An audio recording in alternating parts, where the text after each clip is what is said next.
E aí, pessoal, tudo bem? Eu sou o professor Marcelo, bem-vindo, bem-vinda a mais essa aula do módulo sobre bioquímica. A gente vai nessa conversa, nessa aula, falar sobre os carboidratos, que são moléculas bem importantes. Elas têm função estrutural, função energética, a gente vai falar sobre isso tudo. Está aparecendo aí na sua tela agora o índicezinho que mostra os tópicos sobre os quais a gente vai conversar ao longo desse vídeo. E aí ele vai ficar aparecendo aqui embaixo para você se guiar por ele. Se você quiser avançar para um ponto específico do vídeo, você pode procurar a corzinha relacionada a esse tópico no índice. Tudo bem? Aproveita, já dá o seu like, se inscreve no canal e compartilha esse vídeo com quem você acha que merece, porque afinal a ideia é produzir e continuar produzindo conteúdo gratuito para ajudar você a se preparar para o Enem e para os vestibulares. Tudo bem? Então vamos para a aula.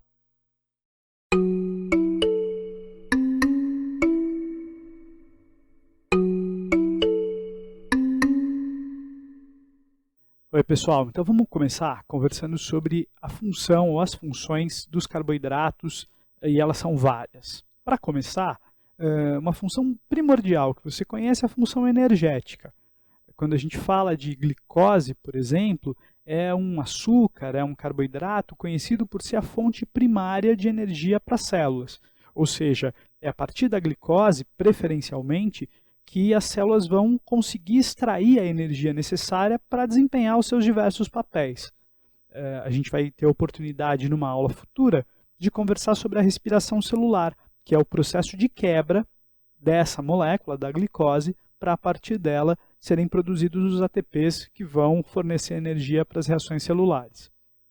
Além disso, os carboidratos são utilizados para armazenar a energia na célula.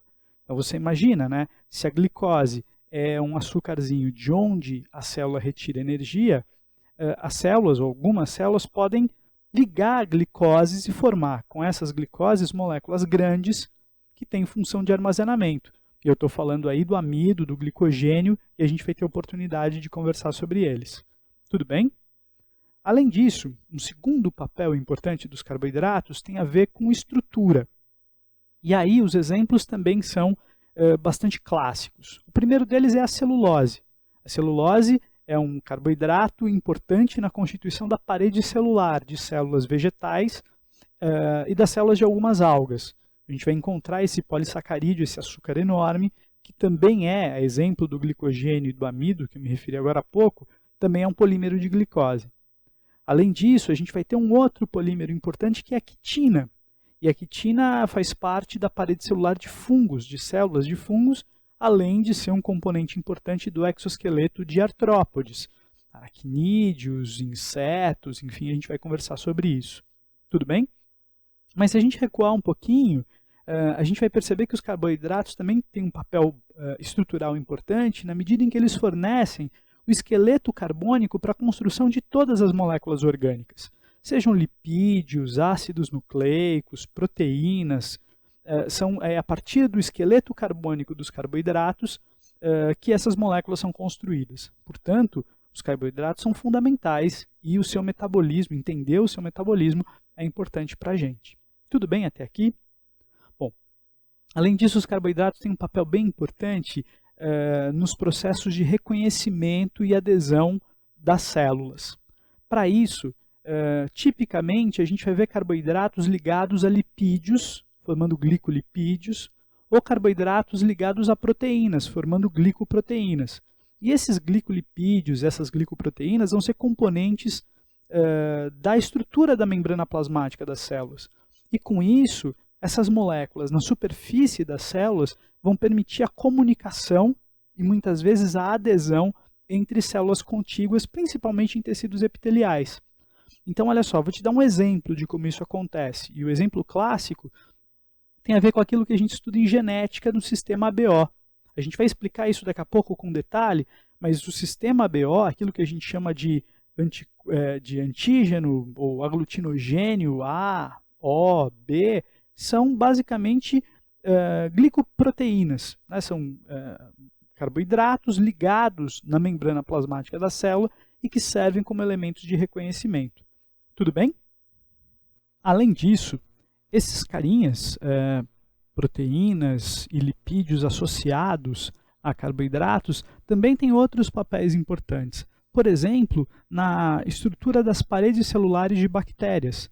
Os chamados peptídeo-glicanos, que são proteínas ligadas a carboidratos, têm um papel fundamental na estrutura desses revestimentos das células bacterianas. Além disso, na matriz extracelular das cartilagens, a gente vai ter também a participação importante de carboidratos ligados a proteínas. E por fim, uma outra coisa bem importante são os chamados mucopolissacarídeos, que são combinações de proteínas e carboidratos que estão presentes tipicamente revestindo tecidos epiteliais, formando as mucinas, os mucos, e esses elementos são elementos importantes para a proteção desses epitélios, para a lubrificação desses epitélios e também para a defesa dos tecidos contra agentes invasores. Muitas vezes é nesse emaranhado de mucopolissacarídeos que bactérias, fungos, esporos de fungos, enfim, ficam retidos, o que impede o acesso desses micro-organismos aos epitélios. Além disso, um outro exemplo bem importante de mucos que protegem epitélios é o que acontece no epitélio estomacal. Você tem lá uma mucina extremamente importante que impede a agressão do suco gástrico ao epitélio do estômago. Portanto, acho que deu para perceber, os carboidratos têm muitas funções e elas são bem importantes. Então vamos conhecer um pouco mais da estrutura dessas moléculas. Então, pessoal, vamos conversar sobre os monossacarídeos, que são os açúcares mais simples que pode haver. Tipicamente, a gente caracteriza os monossacarídeos por uma fórmula empírica que é CnH2ON. O que é que significa isso? Que na estrutura de um monossacarídeo, a gente tem, para cada carbono da estrutura, uma moléculazinha de água, um H2O. Tudo bem? Então, CnH2ON. Isso é isso que leva a esse nome, né? Carboidrato ou hidrato de carbono. Mas como isso é uma particularidade dos monossacarídeos, e a gente definitivamente não vê essa regra funcionando para todos os carboidratos, esse nome carboidratos, ele ultimamente é menos utilizado. Você vai encontrar aí na literatura o pessoal chamando essas moléculas de glicídios, é mais comum. Tudo bem? Mas você já conhece aí o nome.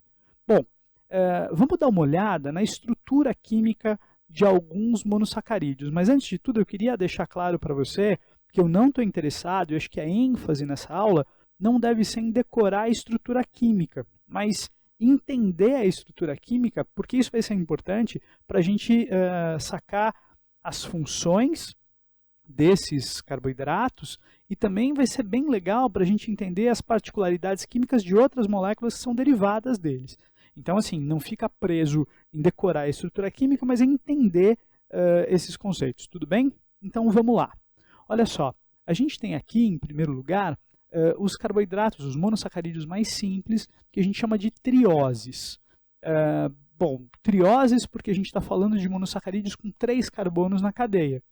E uma outra coisa legal para você lembrar, esse sufixo -ose é tipicamente usado na nomenclatura de carboidratos, de glicídios. Você tem um monte de exemplos aí, glicose, sacarose, celulose, todos esses caras, se você encontrar uma moléculazinha e o nome dela termina com ose, desconfie que a gente está falando de um carboidrato. Tudo bem? Então, olha só, a gente tem aqui, para a gente começar a entender, 2 trioses. Como eu te falei, monossacarídeo simples, o gliceraldeído e a dihidroxiacetona. Legal. Percebe o seguinte, né? Ambas essas moléculas têm fórmula molecular igual, C3H6O3, CnH2ON. Tudo bem? Então, estamos falando de um monossacarídeo. Mas percebe que eles têm estruturas químicas diferentes. Eu estou falando de isômeros. Você que lá na aula de química estudou isomeria, você vai aplicar muitos desses conceitos aqui. Você vai perceber que esse cara, o gliceraldeído, como o próprio nome sugere, tem aqui um grupo aldeído, um grupo funcional aldeído. Além disso, ele tem aqui 2 hidroxilas, é um aldeído e um poliálcool. Tudo bem? Já a dihidroxiacetona, como o nome também evidencia, tem aqui um grupamento cetona, os mesmos 2 OHs pendurados, portanto também é um poliálcool, mas nesse caso uma acetona, tudo bem? Isômeros funcionais, tranquilo? O gliceraldeído e a dihidroxiacetona. Açúcares, tudo bem? Cetonas ou aldeídos, e é por isso que a gente vai chamar os monossacarídeos, alguns deles de aldoses e outros de cetoses, e ambos poliálcoois. Tranquilo até aqui? Beleza? Bacana. Agora, se a gente examinar o gliceraldeído de forma um pouco mais detida, você vai perceber o seguinte. Então veja, esse cara aqui é o gliceraldeído. O aldeído aqui em cima, as hidroxilas penduradas.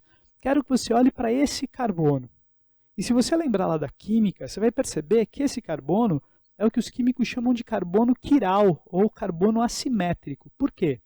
Porque, se você perceber, ele é um carbono ligado por ligações simples a 4 coisas diferentes. Tem 4 coisas diferentes penduradas nesse carbono. Aqui uma hidroxila, aqui um hidrogênio, aqui um aldeído e aqui esse cara, o COH-H2. Tudo bem? O que significa isso? Se eu tenho um carbono assimétrico, volta.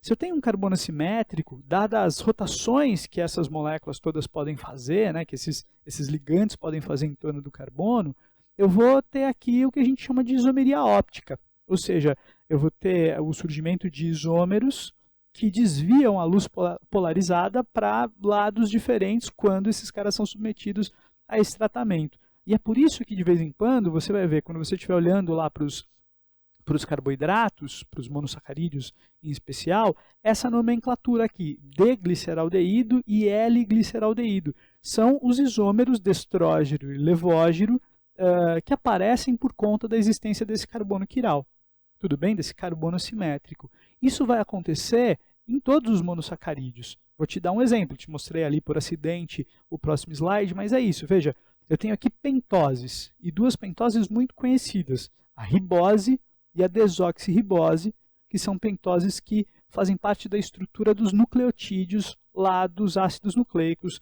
DNA e RNA.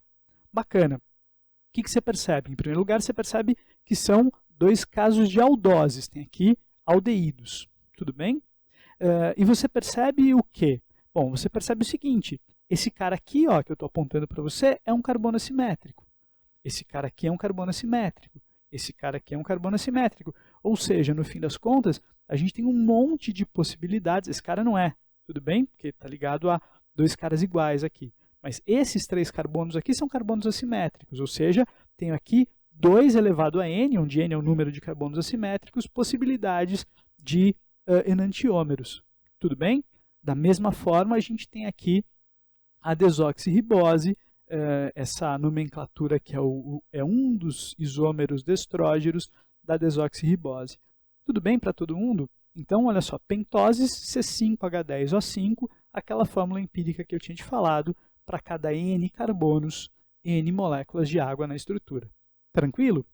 Agora, certamente os monossacarídeos mais conhecidos e importantes para você são as hexoses. Como o nome sugere, hexoses, 6 carbonos na estrutura da molécula, e, de novo, pensando na fórmula empírica, C6H12O6. Lindo. C6H12O6, essa sonoridade, é uma coisa que está associada na sua cabeça certamente à glicose. Você, que já é um estudante contumaz de biologia, sabe, C6H12O6, é a glicose. Você sempre fala, né, chega rapidamente a essa conclusão. Isso não é verdade, porque a gente tem uma série de isômeros, né, da glicose para considerar. E aqui eu tenho a estrutura de 3 deles. Né, de 3 dessa série isomérica. A glicose, esse cara aqui, lembra também uma aldose, a galactose e a frutose. Olha só que bacana. Glicose e galactose são isômeros, ambas são aldoses. Tudo bem? Qual é a diferença? Se eu olhar para esse carboninho aqui, olha só que bacana, a posição, né, eu tenho um H para cá e um H para cá, e quando eu olho para a galactose no mesmo carbono, eu tenho esses caras invertidos. Essa é a diferença entre a glicose e a galactose na sua forma linear, né? Na sua fórmula linear que eu estou apresentando para você aqui. Se eu olhar para a frutose, ela também tem fórmula molecular C6H12O6, mas ela é, olha só, uma cetose. Ou seja, já tenho aí isômeros funcionais diferentes. Tudo bem? Então, percebe que eu tenho, por conta da diversidade estrutural possível, por conta dessa história de função orgânica diferente, variações de isomeria, eu tenho uma diversidade muito grande de moléculas que podem surgir a partir de um esqueleto comum. Né? E essas moléculas que têm formas diferentes, estruturas diferentes, apesar da mesma composição, elas vão ter funções muito diferentes. Então é muito bacana que você vá assistindo essas nossas conversas sobre bioquímica tendo isso em mente. A estrutura de uma molécula e a variedade de estruturas que uma molécula pode assumir, ou que um conjunto de moléculas pode assumir, vai ser determinante para uma variação enorme de funções que essas moléculas adquirem nos sistemas biológicos. Isso é bem legal para você perceber que quando a gente fala, nossa, tem uma imensidade de açúcares, uma imensidade de proteína, né, essa variedade gigantesca de moléculas, elas têm a mesma origem, tudo bem? Elas têm muito em comum. A gente é treinado para olhar para a diversidade, mas é muito legal apontar as questões comuns, né, que aparecem em termos estruturais no que se refere a essas moléculas. Tudo bem para todo mundo? Olha só, eu tenho apresentado para você, nesses slides todos, os monossacarídeos representados na sua fórmula linear, plana. Mas muitas vezes, em livro-texto, em aula, o que você vê é a forma anelar desses caras. Né? Então vamos entender como é que isso acontece e por que eles são representados assim. Na verdade, essas moléculas, nessa forma linear, elas não aparecem assim em soluções aquosas. O que acontece tipicamente nas soluções aquosas com esses monossacarídeos? Para você entender isso, dá uma olhada nessa figurinha. A gente tem aqui, olha só, a glicose na sua forma linear, e para a gente entender como é que ela vai se transformar naquela forma em anel, vamos lembrar um pouco da química orgânica. Né? Vamos primeiro começar a numerar esses carbonos, numerar essa cadeia. E aí você lembra, né? A gente começa a numerar a cadeia a partir da extremidade mais próxima da insaturação. Portanto, esse carbono é o carbono 1 e assim por diante. Né? Carbono 1, 2, 3, 4, 5, como você está vendo aí na figura. Tudo bem. Eu quero que você preste atenção no que vai acontecer com essa hidroxila aqui do carbono 5 e com esse oxigênio da dupla ligação do carbono 1. É para eles que a gente vai olhar agora para entender como é que a forma linear dá origem à forma anelar desse monossacarídeo. Tudo bem? Então, olha só, quando eu jogo essa glicose em água, em solução, tipicamente o que vai acontecer é que esse hidrogênio do OH, lá do carbono 5, vai atacar o oxigênio da dupla O. O que significa dizer que ele vai atacar o oxigênio? Significa que ele vai abandonar a ligação que ele faz com o oxigênio e vai se ligar com esse outro oxigênio aqui. Tudo bem? Então, olha só, ele vai abandonar essa ligação e vai se ligar com esse oxigênio. Bacana. O que significa isso? Que ao fazer isso, ou seja, ao abandonar essa ligação e se ligar com esse oxigênio fica com uma ligação livre. Tudo bem? E esse carbono também. Olha só, o oxigênio que está ligado no carbono 5 vai ficar com uma ligação livre. E o carbono 1, que fazia uma dupla ligação com esse oxigênio aqui em vermelhinho, também vai ficar com uma ligação livre, porque afinal esse oxigênio vai se ligar com o hidrogênio que está migrando. Tudo bem? Então, olha só, na medida em que esse oxigênio fica com uma ligação livre e esse carboninho aqui, o carbono 1, fica com uma ligação livre, uma vez que o oxigênio se ligou ao hidrogênio, você já entendeu, certo? Esse oxigênio se liga a esse carbono e com isso eu tenho a origem da forma anelar dessa molécula. Tudo bem para todo mundo? Então, eu já estou vendo você aí em casa, meio angustiado, falando, putz, será que eu tenho que decorar todas essas estruturas? Será que eu tenho que decorar essas fórmulas? Enfim, calma, relaxa. Eu quero que você entenda esse negócio, porque daqui a pouco, a hora que a gente vai falando de ligações, a hora que a gente vai falando da estrutura dos polissacarídeos e da diversidade de moléculas que aparece a partir daí, você vai estar mais confortável para entender. Tudo bem? Vamos voltar a olhar para essas estruturas. Olha só, eu estou te mostrando aqui a glicose já na forma anelar. Depois que ela fez aquela reaçãozinha que eu te falei que acontece quando você joga a glicose em água, em solução aquosa. Então, eu tenho aqui a glicose na sua forma anelar, que ano que vem, lá na graduação, quando você estiver estudando Leninger e bioquímica, você vai ser apresentado a essa estrutura com o nome de glicopiranose. Tudo bem? Quando você tem essa estrutura hexagonal, aqui esse anel hexagonal, a gente chama os açúcares com anel hexagonal de piranoses, mas fica tranquilo, vai dar tudo certo. A gente pode chamar esse cara de glicose. Mas você já entendeu? Aqui eu estou te mostrando a alfa e a beta-glicose. Que raios é isso?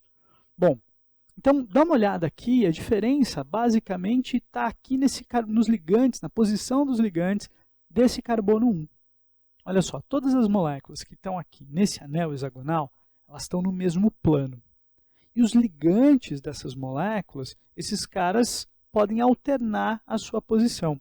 Então, olha só, embora essas moléculas, o oxigênio, o carbono 1, o carbono 2, o carbono 3, o carbono 4, o carbono 5, esses átomos da molécula estejam todos no mesmo plano, todo mundo que está pendurado neles pode mudar de posição. E toda vez que muda de posição, como eu te falei, dá origem a uma nova molécula com novas propriedades e novas consequências para as ligações. É o que acontece aqui. Quando eu olho para o carbono 1, eu vou ver que em alguns momentos eu tenho o hidrogênio para cima e a hidroxila para baixo. Em outros momentos eu tenho a hidroxila para cima e o hidrogênio para baixo.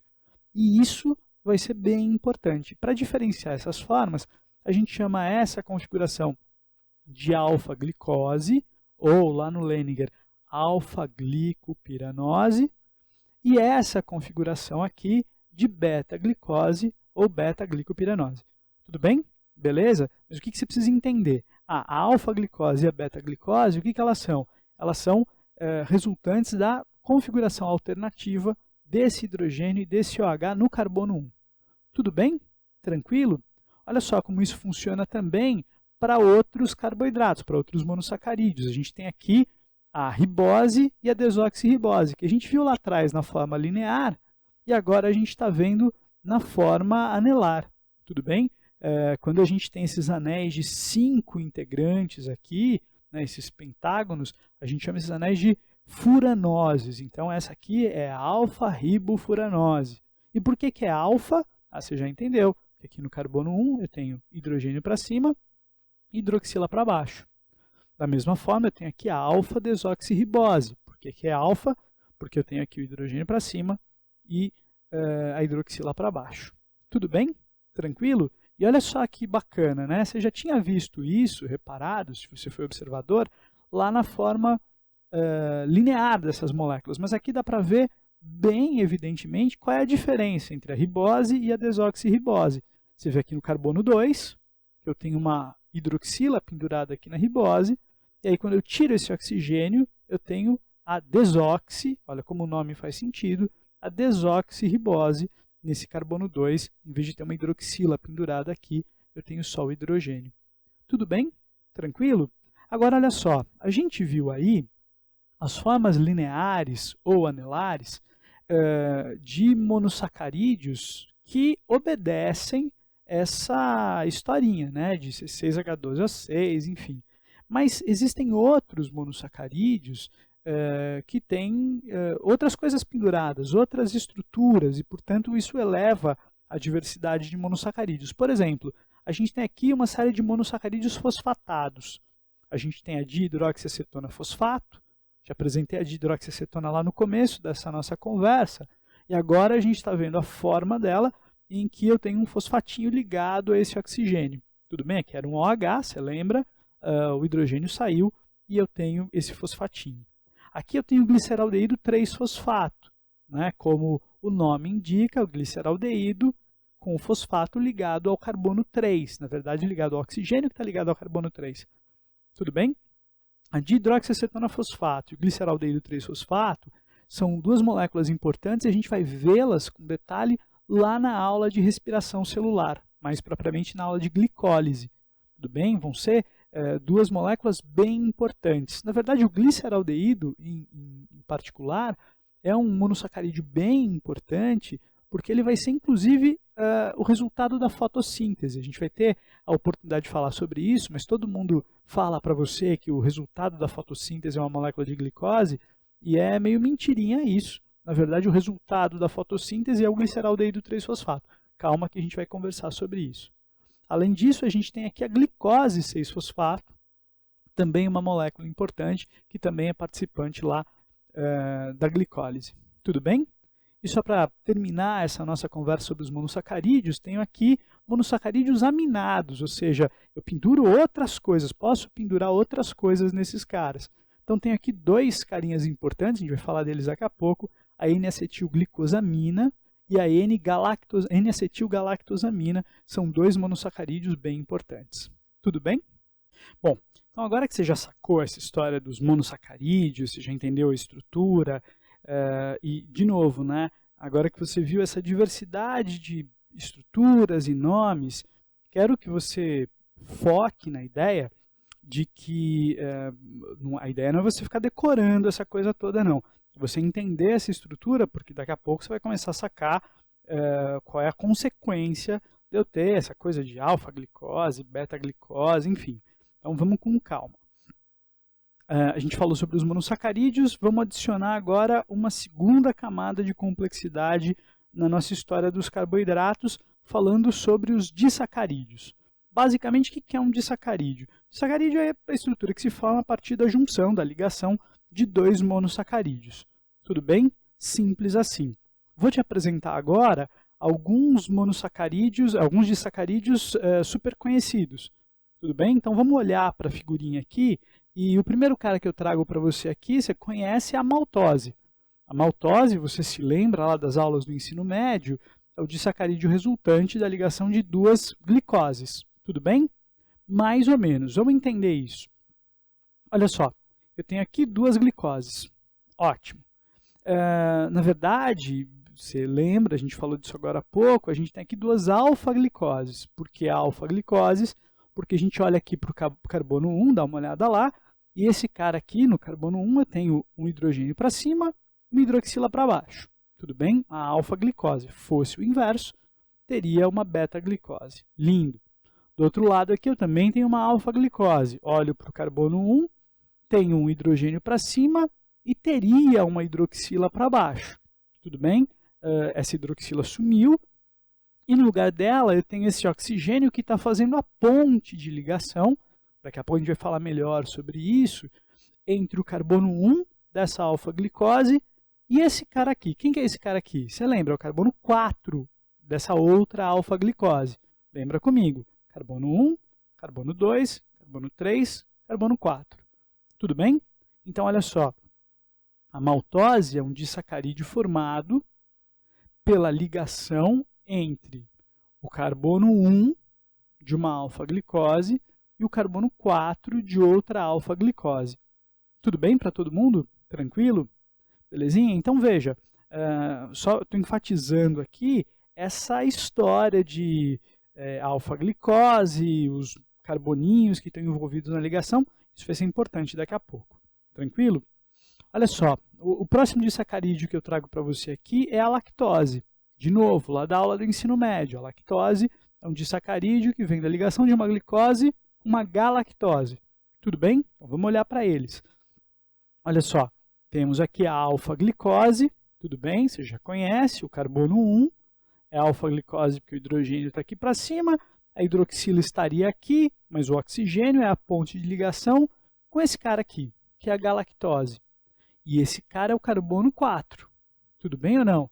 Agora, você percebe que nessa representação, eu fiz isso de propósito, a galactose está representada aí de ponta cabeça, entre aspas, em relação à glicose. Então, eu tenho aqui o carbono 1, o carbono 2, o carbono 3, o carbono 4. Tranquilo ou não?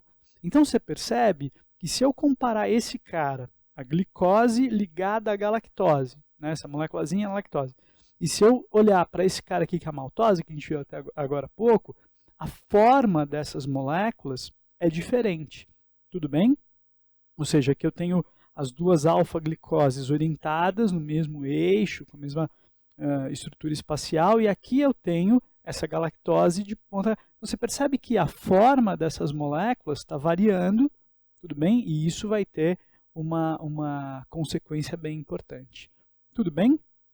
Um outro disacarídeo bacana para você conhecer é a sacarose, também clássico, que consiste na ligação entre uma glicose e uma frutose.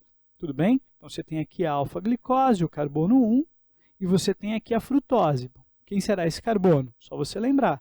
Carbono 1, 2, 3, 4, 5, 6. Tudo bem ou não? Então tem aqui a ligação entre o carbono 1 dessa alfa-glicose e o carbono 5 dessa frutose. Tudo bem ou não? Percebe então que são ligações diferentes entre carbonos diferentes da estrutura dos monossacarídeos envolvidos aí. Tranquilo? Agora a pergunta, e isso é uma coisa bem legal de você conhecer, é como é que essa ligação é feita? Como é que a ligação entre dois monossacarídeos acontece? Que tipo de ligação acontece aí? Como é que é a reação que leva à formação dessas moléculazinhas? Então vamos dar uma olhada aqui de novo. Olha só, eu tenho aqui, você pôde perceber, duas alfa-glicoses. E a essa altura você já sabe, quando eu ligar essas duas alfa-glicoses, eu vou ter como resultado um disacarídeo que a gente chama de maltose. Agora, como é que essa ligação acontece? Percebe que eu estou enfatizando para você aqui essa hidroxila, que está ligada ao carbono 1 da alfa-glicose, e esse hidrogênio, que está ligado ao oxigênio, que está ligado ao carbono 4 da outra alfa-glicose. Tudo bem? Tranquilo para todo mundo? Então vamos lá. O que vai acontecer aqui? Bom, essa hidroxila vai abandonar o carbono. Esse hidrogênio vai abandonar o oxigênio. Tudo bem? E, portanto, olha só, como o oxigênio pode fazer duas ligações, ao ser abandonado pelo hidrogênio, vai ter uma livre. Como o carbono 1 aqui, pode fazer 4 ligações, abandonado pelo hidroxila, vai ter uma ligação para fazer. Tranquilo? Então, olha só, essa reação de desidratação, de síntese por desidratação, é o que vai fazer com que os dois monossacarídeos, as duas alfa-glicoses, se liguem. Tudo bem? E esse oxigênio, que você lembra, é o oxigênio que sobrou dessa hidroxila aqui, esse cara vai ser a ponte de ligação entre os esqueletos carbônicos do que eram as duas glicoses anteriores. Tranquilo ou não? E com isso eu vou ter aquilo que a gente chama de ligação glicosídica. Tudo bem? As ligações que juntam monossacarídeos para formar polímeros de açúcares são ligações que a gente chama de ligações glicosídicas. E essa aqui em especial a gente chama de ligação glicosídica alfa 1,4. O que significa isso? É uma ligação glicosídica entre o carbono 1 e o carbono 4, tudo bem? E esse carbono 1 é o carbono 1 de uma alfa-glicose nesse caso. Tudo bem? Belezinha? Então, ligação glicosídica alfa 1,4 te mostra o quê? Te mostra quem é o monossacarídeo que está começando aqui esse processo. Tudo bem? É um monossacarídeo que é uma alfa-glicose. E a ligação se dá entre os carbonos 1 e 4. Tudo bem? Então, vamos ver um outro exemplo para a gente entender isso. Olha só, agora, e para você sacar a importância dessa história, peguei aqui uma alfa-glicose e uma beta-glicose. Lembra? Por que isso aqui é uma beta-glicose? Porque o hidrogênio está para baixo e a hidroxila está para cima no carbono 1. Tudo bem? Só inverti a posição dos dois. Alfa-glicose, beta-glicose. Tudo bem? E aqui a alfa-glicose, de novo, aqui, carbono 1, hidrogênio para cima, hidroxila para baixo. Tranquilo? Então, aqui vai acontecer a mesma reação. Mas note que é a mesma reação acontecendo com diferenças espaciais. Tudo bem? Como esse cara aqui é uma beta-glicose, isso aqui é uma alfa-glicose, a orientação da hidroxila e do hidrogênio, os caras que vão deixar suas moléculas iniciais, essa orientação espacial é diferente. Tudo bem? Então, veja, a reação é a mesma, mas a orientação espacial dos reagentes é diferente. E o que isso vai produzir? Olha só que bacana. No fim das contas, eu vou ter uma beta-glicose ligada a uma alfa-glicose, dando origem a uma ligação que também é glicosídica. Tudo bem? Mesma história, ligação glicosídica, mas é uma ligação glicosídica beta 1,4. O que aqui significa isso? Que esse primeiro monossacarídeo aqui é um monossacarídeo beta. Tranquilo ou não?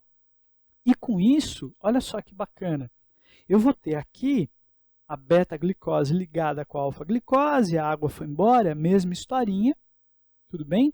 E essa ligação, veja aqui eu estou representando essa ligação de modo a fazer com que esse cara... Percebe que essa alfa-glicose está de ponta cabeça, entre aspas, em relação a essa beta-glicose. Tranquilo? Por quê? Porque a hidroxila está para cima aqui. Tudo bem? Belezinha? Então, com isso, eu tenho um disacarídeo que também é resultante da ligação de duas glicoses. Mas como agora eu tenho uma beta-glicose se ligando com a alfa-glicose, a disposição espacial dessas moléculas, do disacarídeo resultante, é diferente. E isso me leva a um disacarídeo que não é mais a maltose, é o que a gente chama de celobiose. Tudo bem? A celobiose é um disacarídeo resultante de uma ligação beta-1,4 e não de uma reação alfa-1,4, de uma ligação alfa-1,4, como a gente viu no slide anterior. Tudo bem? Por que isso é importante?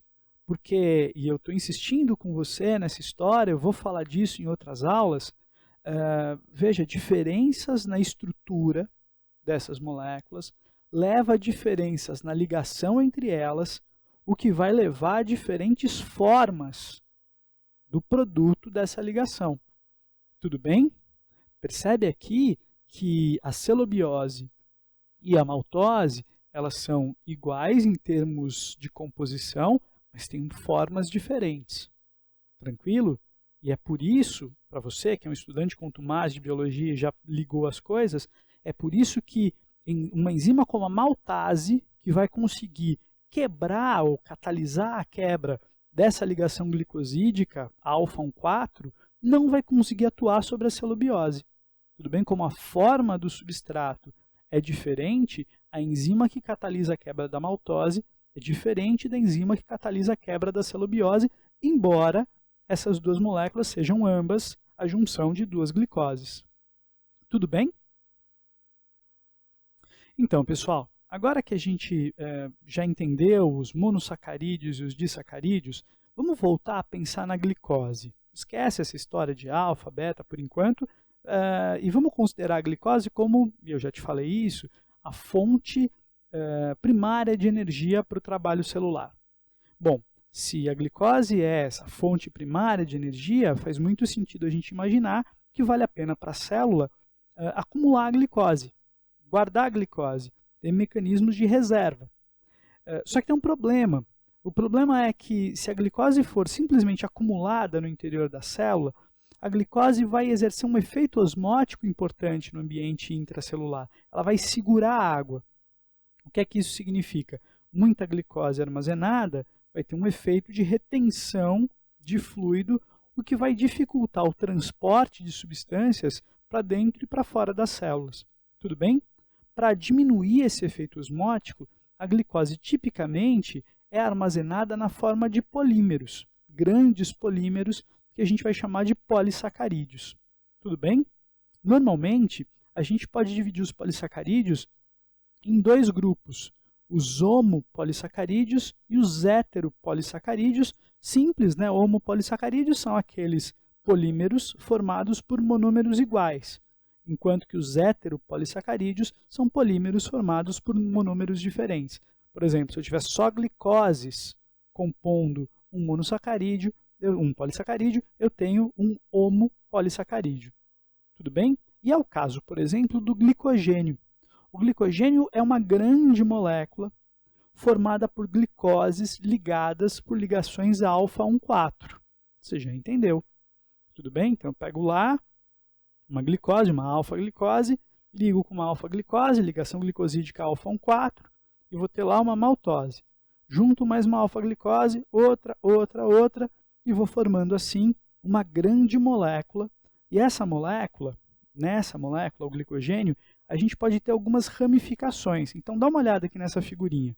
Olha só, a gente já tem aqui o glicogênio, a gente tem cadeias de alfa-glicoses, ligações alfa-1,4, e mais ou menos a cada 10 glicoses, a gente tem uma outra ligação que leva a uma ramificação dessa cadeia. Veja, o glicogênio é uma cadeia não linear, é uma cadeia ramificada, e, portanto, a cada 10 glicoses eu tenho uma ligação diferente, que é uma ligação glicosídica alfa-1,6. A essa altura, você já consegue traduzir isso. É uma ligação glicosídica entre uma glicose alfa e o seu carbono 1 com o carbono 6 de outra glicose. Tudo bem? Tranquilo? Isso vai fazer do glicogênio uma cadeia ramificada. Tranquilo? E essa molécula, esse polímero cheio de ramificações, é o principal polissacarídeo de reserva em células animais, por exemplo. Tranquilo? Tudo bem? Você, por exemplo, agora, no seu fígado ou no seu tecido muscular, no seu músculo estriado esquelético, você armazena glicogênio para que você tenha aí uma fonte rápida para o uso de glicose. Tudo bem? Tranquilo? Além disso, a gente tem um outro polissacarídeo de reserva importante, que é o amido. Né? O amido é o polissacarídeo preferencial de reserva nas plantas. Tudo bem? E ele é basicamente a mesma coisa. Quer ver? Vamos dar uma olhada aqui. Olha só, esse cara é a representação de uma molécula de amido. Na verdade, os amidos, a gente tem dois tipos básicos, né? A amilopectina, que também é um polissacarídeo ramificado, a exemplo do que era o glicogênio. A diferença é que essas ligações glicosídicas alfa-1,6 ocorrem mais ou menos a cada 30 glicoses. Tudo bem? Tranquilo? Mas a estrutura é a mesma, a ideia é a mesma. Você tem uma cadeia de alfas-glicoses ligadas por ligações alfa-1,4 e a cada 30, mais ou menos, glicoses, você vai ter lá uma ramificação a partir de uma ligação alfa-1,6. Tranquilo? Agora, além da amilopectina, a gente tem a amilose, tudo bem? Que aí é a cadeia linear, é a cadeia simples, tudo bem? Só com as alfa-glicoses ligadas. Tranquilo para todo mundo? Beleza? Ótimo. Bom, pessoal, falamos sobre amido e glicogênio. É muito legal a gente falar agora sobre a celulose. A celulose também é um polímero de glicose, também tem uma estrutura bastante peculiar e diferente do amido e do glicogênio que a gente viu, e é um polímero que tem a ver, na verdade, com estrutura. Como eu te falei no começo dessa conversa, a celulose é o principal componente da parede celular de células vegetais, presentes em plantas terrestres e em algas. E o que acontece? Vamos, a partir da estrutura dessa molécula, falar um pouco mais sobre a sua função. Dá uma olhada aqui. Então, olha só, o que a gente vê? Que a celulose é um polímero linear, tudo bem? Formado por resíduos, por ligações entre glicoses, mas por ligações glicosídicas beta-1,4. A essa altura você já sabe. O que eu tenho aqui? Eu tenho aqui, olha para cá, uma glicose, uma beta-glicose. Olha só que bacana. E por que é uma beta-glicose? Porque a hidroxila do carbono 1 está para cima. Tranquilo? Então, olha só que bacana. Eu tenho aqui o carbono 1, carbono 2, carbono 3, carbono 4, assim vai, 5 e 6. Carbono 1, hidroxila, a hidroxila estava para cima, e, portanto, é aqui que com essa conformação espacial, essa ligação vai se formar. Tudo bem? Ligada com carbono 4, você já entendeu. Olha só que bacana, carbono 1, 2, 3, 4. Tudo bem? Então, ligação beta-1,4. E aí, olha só que bacana, aqui o carbono 1 ligado com o carbono 4 da próxima glicose e assim vai. Tranquilo? Então, a celulose vai, diferentemente do que a gente viu no amido e no glicogênio, vai ser formada por ligações beta-1,4. E essas ligações beta-1,4 acabam produzindo uma molécula que acaba se tornando uma grande fibra, uma fibra muito comprida. Tranquilo? E além disso, se você perceber, essas hidroxilas que estão para cima e para baixo, acabam fazendo com que várias fibras paralelas de celulose possam interagir umas com as outras através de ligações de hidrogênio. Isso vai fazer com que as fibras de celulose unidas, certo? E atraídas umas pelas outras pelas ligações de hidrogênio, possam ter uma resistência à atração extremamente importante. Tranquilo?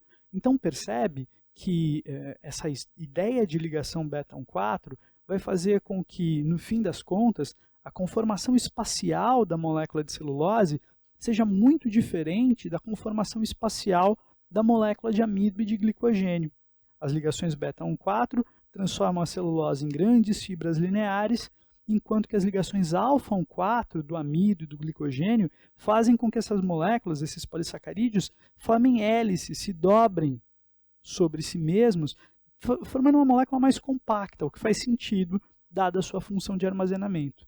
Tudo bem? Deu para entender isso? A celulose, portanto, que é um polissacarídeo, como eu te falei, extremamente importante do ponto de vista estrutural, é certamente o polissacarídeo mais sintetizado na biosfera, tudo bem? E é absolutamente fundamental para a gente também, como para o nosso uso. A gente usa as fibras de celulose para fazer papel, para madeira que você está usando aí na sua mesa, enfim, tudo isso vem a partir desse polissacarídeo. Tudo bem? Bom, pessoal, um outro polissacarídeo bacana que eu queria te apresentar nessa aula é a quitina. Como eu te falei, um componente extremamente importante, não apenas da parede celular de células de fungos, mas também do exoesqueleto de artrópodes de modo geral. Então dá uma olhada aqui comigo, esse cara aqui é a estrutura da quitina. E a quitina, você vai perceber que é um polímero de um aminoaçúcar, da N-acetilglicosamina, um monossacarídeo aminado, né, que eu te mostrei lá no começo dessa nossa conversa. Então olha só que bacana, a gente tem a quitina, ligações beta-1,4, que como você viu, a exemplo da glicose, vão fazer com que a quitina seja um grande filamento, um filamento muito longo. E o que vai acontecer aqui? A gente vai ter esses caras, olha só, esse monte de hidrogênio pendurado aqui na estrutura principal da fibra, fazendo com que a possibilidade de interações dessa fibra de quitina com outras fibras de quitina seja muito grande. Interações, ligações de hidrogênio, tudo bem? Isso vai proporcionar, no fim das contas, a resistência, a dureza que a quitina apresenta. Todo mundo que já, sei lá, chutou um besouro, já tentou matar uma mosca, matar um pernilongo, você bate o pernilongo, na hora que você tira a mão ele sai voando, porque afinal a força que você imprimiu não significou nada. Por que não significou nada? Porque o exoesqueleto dele é extremamente rígido e essa rigidez é explicada pelo tanto de interação que essa moléculazinha pode produzir. Tudo bem? Tranquilo? Então olha só que bacana. Acho que ficou bastante evidente como a estrutura dos polissacarídeos está diretamente ligada às suas propriedades químicas e às funções que eles acabam adquirindo nos sistemas em que eles aparecem. Tudo bem? Uma outra coisa bacana de você perceber é que quando você olha, por exemplo, para amido, glicogênio e celulose, esses caras, embora constituídos dos mesmos monômeros, né, de glicoses, alfas ou beta-glicoses, esses caras vão ter, por exemplo, durante o processo de digestão desses caras no trato digestório humano, por exemplo, esses caras vão ter assim, destinos muito diferentes.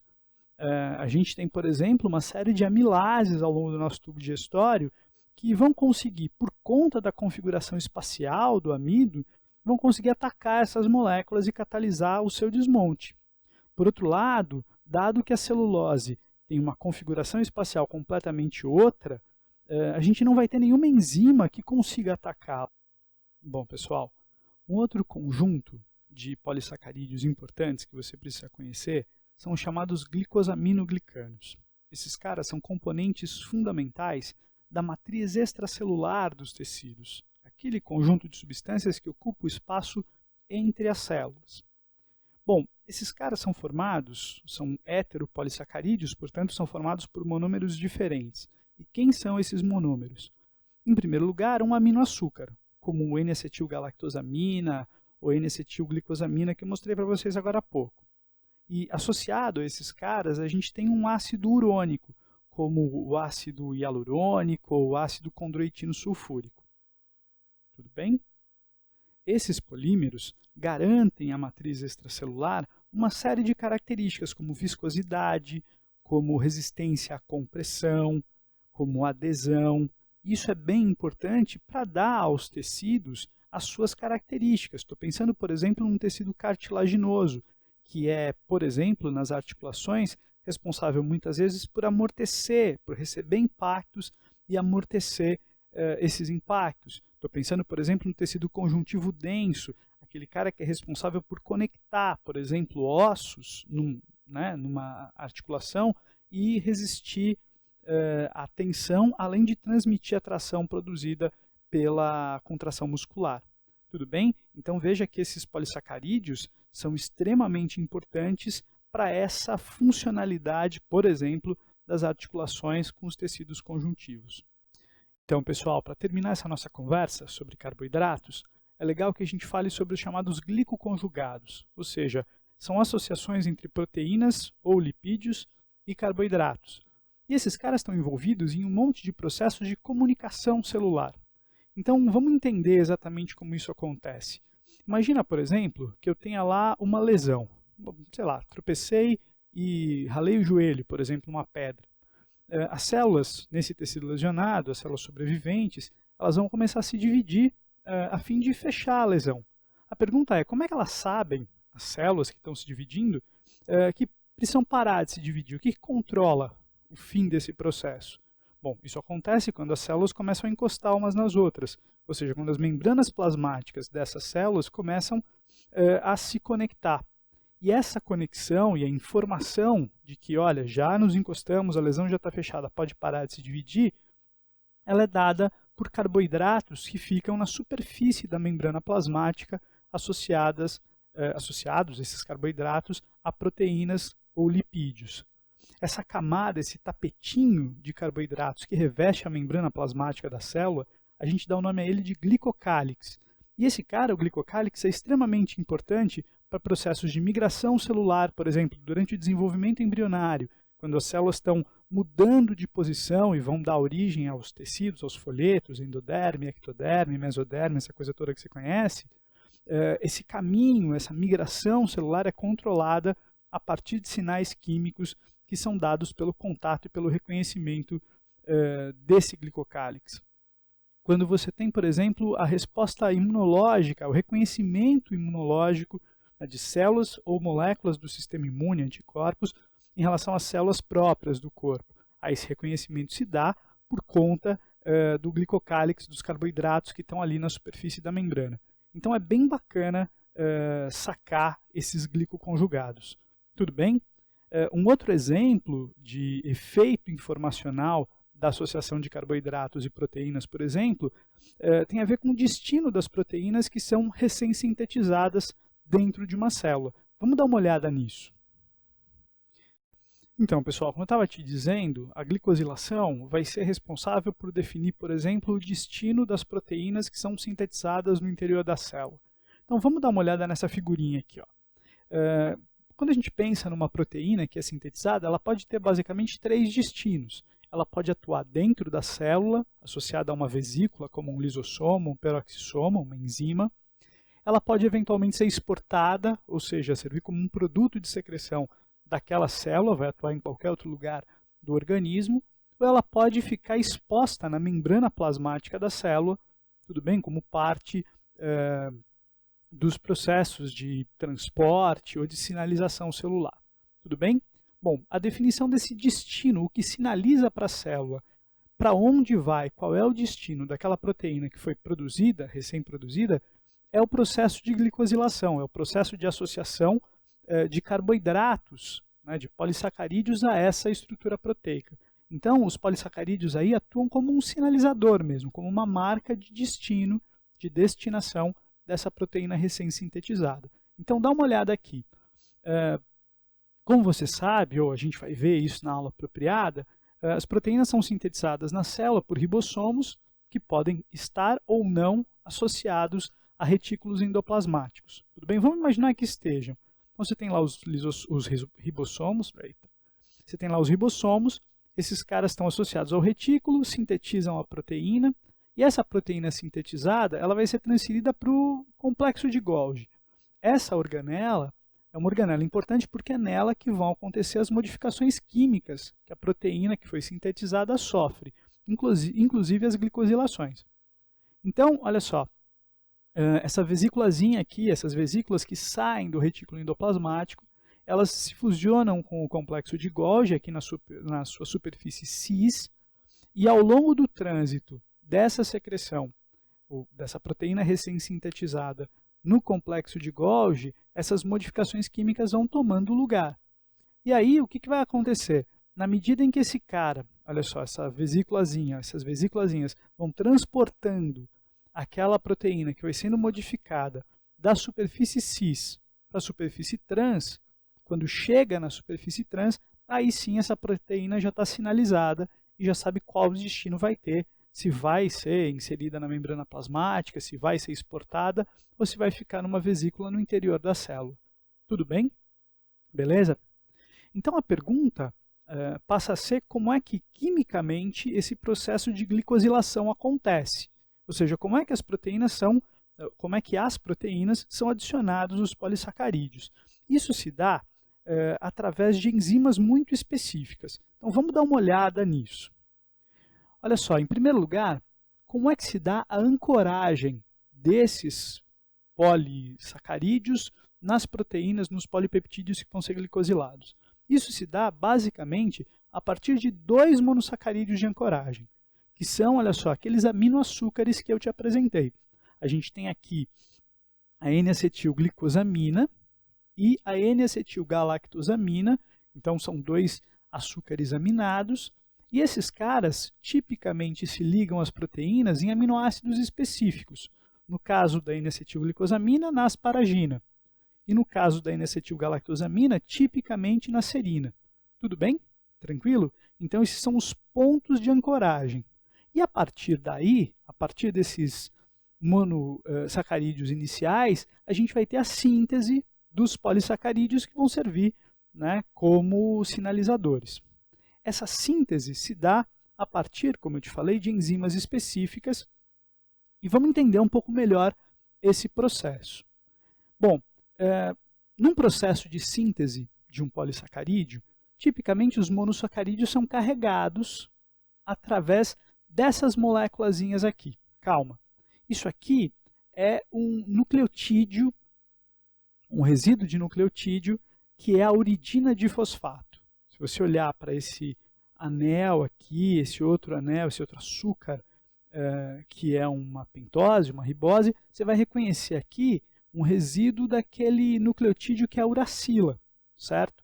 E esse cara aqui, a uracila, lá do RNA, está carregando 2 fosfatos, certo? E no segundo fosfato está atrelado, está ligado a ele uma glicose. Bacana. Então esse cara aqui é o carregador de monossacarídeos que vai, né, levar à síntese, vai permitir a síntese de um polissacarídeo. Legal. Então eu tenho aqui esse cara carregando a glicose e carrega a glicose para que ela seja transferida para um substrato, que é o substrato que vai ser glicosilado. Tudo bem? Então olha só que bacana. A gente tem esse complexo, substrato aqui que vai ser glicosilado, note que tem aqui um hidrogênio em evidência, e basicamente o que vai acontecer é uma troca, certo? Esse hidrogênio vai reagir com o oxigênio, esse carinha aqui que está servindo de ponte de ligação do nucleosídeo com esse cara que é a glicose. Esse hidrogênio então se transfere para lá, dá uma olhada aqui, e a glicose fica ligada àquele resíduo, àquele substrato que ia ser glicosilado. As enzimas, a classe de enzimas que catalisa essa reação são as glicosiltransferases. E por que eu estou te apresentando isso? De novo, né, tenho insistido sobre isso nessa aula, para você decorar que glicosiltransferases são enzimas que catalisam a síntese de polissacarídeos? Não. Calma que você vai entender a importância de conhecer essas enzimas daqui a pouquinho. Mas até aqui, tá tudo bem? Você entendeu? Então, a gente vai colocar esses caras, esses monossacarídeos, em substratos que vão sendo, a partir daí, compostos os polissacarídeos por ação dessas enzimas, as glicosiltransferases, tudo bem? E esses monossacarídeos são carregados por esses carinhas aqui, que são resíduos de nucleotídeos. Tranquilo? Tudo bem? Beleza até aqui? Bacana. Bom, pessoal, por que eu estou explicando para você, falando para você, apresentando para você essa história de glicosiltransferases, glicosilação, etc. Bom, te falei que esses carboidratos que estão presentes na membrana plasmática, expostos na superfície da membrana, eles são mecanismos de sinalização, certo? Sinalização para outras células ou para moléculas. Por exemplo, células e moléculas do sistema imune. É através de carboidratos que estão lá na superfície da membrana que células do sistema imunológico ou moléculas, como anticorpos, reconhecem e provocam as reações imunológicas, reações de defesa do corpo. Um exemplo de atuação desses carboidratos nessa sinalização imunológica é um exemplo que você conhece, que é o popular sistema ABO, aquele do tipo sanguíneo, tipo A, tipo B, tipo AB, enfim. Então vamos dar uma lembrada nisso para você sacar como é que essa história de carboidratos entra na narrativa do sistema ABO. Primeiro lembra comigo, quando você tem lá uma hemácia do tipo sanguíneo A, ela é do tipo sanguíneo A por quê? Porque ela tem o aglutinogênio A exposto na sua membrana, tudo bem? Uma hemácia do tipo sanguíneo B tem o aglutinogênio B, tranquilo? Você lembra disso. Uma hemácia do tipo AB tem os dois aglutinogênios, A e B, tranquilo? Quando a gente fala disso lá no ensino médio, a gente fala que as hemácias do tipo O são aquelas que não apresentam aglutinogênio. Lembra disso? Bom, isso é meio mentirinha. Vamos entender isso melhor. As hemácias do tipo O, para isso dá uma olhada nessa figura, são aquelas que apresentam na sua membrana um aglutinogênio específico chamado aglutinogênio O, ou antígeno H. Você vai achar esse nome também na literatura por aí, antígeno H. Bom, então o que é esse antígeno H? Ele é um pequeno açucarzinho composto por uma galactose, uma N-acetilglicosamina, uma galactose, outra galactose e uma frutose. Tudo bem? Então um açucarzinho pequeno que está lá exposto na superfície da membrana da hemácia. Tranquilo? Beleza. O lance é que a enzima que sintetiza esse cara, o aglutinogênio O, ela é produzida a partir de um gene que está lá no cromossomo 19 humano, e esse gene todo mundo tem. Eu tenho, você tem, independentemente do nosso tipo sanguíneo. Você está dizendo que todo mundo tem o aglutinogênio O? Sim, todo mundo tem o aglutinogênio O. Acontece que alguns de nós, a gente herda outros genes dos nossos pais. A gente pode herdar genes que estão lá no cromossomo 9 e esses genes produzem outras enzimas que modificam o aglutinogênio O. Olha só, alguns de nós produzem enzimas, ou têm enzimas, têm genes para enzimas, que são glicosiltransferases específicas e vão pegar uma N-acetilglicosamina e vão ligar a essa galactose do aglutinogênio O. E com isso, esse novo aglutinogênio é o aglutinogênio A. Então, olha só que bacana. Vamos imaginar que você, para lembrar daquela história de sistema BO, é um indivíduo IA-IA, homozigoto para o alelo que vai produzir o aglutinogênio A. O que é esse alelo? É um gene que produz uma glicosiltransferase que vai pegar uma N-acetilglicosamina específica e ligar na galactose do aglutinogênio O, transformando esse aglutinogênio. Tudo bem? Se você é IA-IA, portanto homozigoto para o gene, para essa enzima, você vai ter todos os seus aglutinogênios O transformados em aglutinogênio A. Tudo bem? Se você é IAIzinho, portanto heterozigoto, você também vai ter a expressão desse gene e a transformação do aglutinogênio O em aglutinogênio A, e portanto você vai ter sangue tipo A. Tudo bem ou não? A essa altura, você já deve ter entendido que se você é IB-IB ou IB-Izinho, você também vai ter um outro alelo, e esse outro alelo, olha só que beleza, vai produzir o aglutinogênio B. O que é o aglutinogênio B? É o aglutinogênio O com uma galactose pendurada aqui. Tudo bem? Ou seja, uma outra enzima, proveniente de um outro gene, vai fazer essa adição. E se você é IB-IB ou IB-Izinho, você tem essa enzima e, portanto, os seus aglutinogênios O vão ser transformados em aglutinogênios B. Tudo bem? Beleza? E se você é heterozigoto IA e B? Se você é heterozigoto IA e B, você tem os dois genes, herdou um do seu pai e da sua mãe, tudo bem?